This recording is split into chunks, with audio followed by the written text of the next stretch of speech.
the images that have come out of specifically Texas, but also monitoring the things that have been unfolding today in places like Mississippi and currently Alabama. This is all associated with a system, an area of low pressure that has a cold front and a warm front attached to it. That is going to eventually become our weather maker as we head through the next 24 to 48 hours.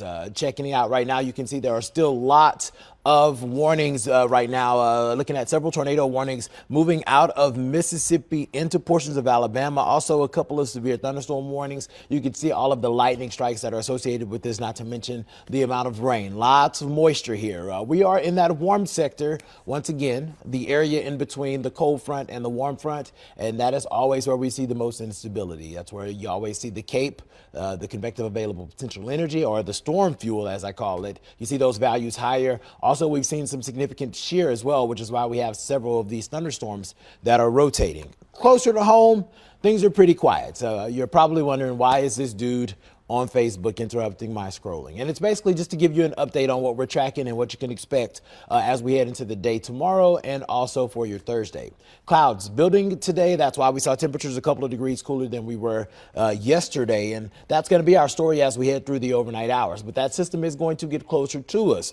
Now, as we head towards tomorrow, it's looking like mainly just some isolated showers for the first half of the day, and then more concentrated, more widespread showers as we head into the evening hours. Some rumbles of thunder not out of the question. I do think that we could see some thunderstorms around 8 to midnight moving through our state, but just doesn't look like there's the energy there. The timing helps us out a lot. You know, that moisture coming in 8 to 12, we're losing the heating of the day. There's no sun out, so there's no fire for the gasoline. So I think that we're going to be okay for tomorrow. Storm Prediction Center also agrees with that. Looks like that risk for stronger storms is going to remain to the south of our viewers. Here's how it all unfolds.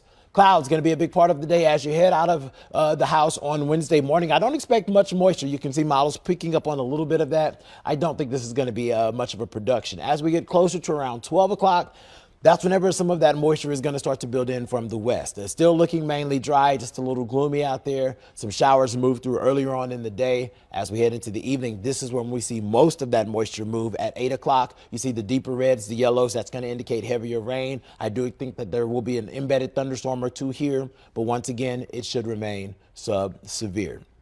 As we turn the page to Thursday, that's whenever the dynamics change a little bit. I don't know if you watched our newscast or if you looked anywhere, because, you know, I'm not oblivious. I know that I'm not the only one you watch. But if you saw the forecast for Thursday, temperatures are actually going to climb into the 70s, and that's because the front's going to be a little bit closer, so we're going to see those winds out of the south. They're going to be a little bit stronger, and despite having lots of clouds and rain around, I do expect temperatures to be unseasonably warm by 15 plus degrees. And because we're going to see that warm flow ahead, that's going to create a little bit more turbulence, and that's going to lead to a few more thunderstorms. And if you're in places like southern Anne Arundel County, Talbot County, and even southern Caroline County, I think that's where we have the potential of seeing some of these thunderstorms to be a bit more robust.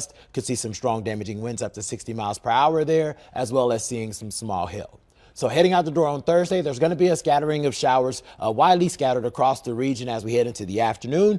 Looks like we're going to see this all develop along the gradient. You can kind of see where that warm front and that cold front is setting up. Those blue arrows are actually coming out of the north, and then you can see those red arrows coming out of the south. Where they meet, that's the convergence zone. That's what we call a front. And you can see most of the showers are going to be along that front and ahead of it. So by around 12 o'clock, I do expect temperature, or folks in Westminster and Thurmont and Frederick, to start to clear out, and for those showers and thunderstorms to be mainly along and to the south and east of I-95. And that's where the most of the action is going to stay for the remainder of the day, because there are going to be impulses of these showers that are going to be pushing through the area through Thursday evening.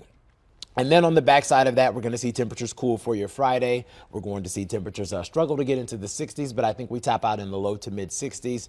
And then unfortunately for the weekend, a Clipper system or another system is going to push back in, bring us a slight chance of showers on Saturday, and going to reinforce the area with cooler numbers for your Sunday and Monday. That's also going to lead to some breezy conditions. We're talking about winds gusting upwards of 30 miles per hour on Saturday and up to about up to 30 as we head towards your Monday. So I'm going to have the breakdown of all of this again in more detail coming up tonight at 11. But for now, I'm going to leave you to, it's Tuesday. So if you're not eating tacos, you're doing something wrong.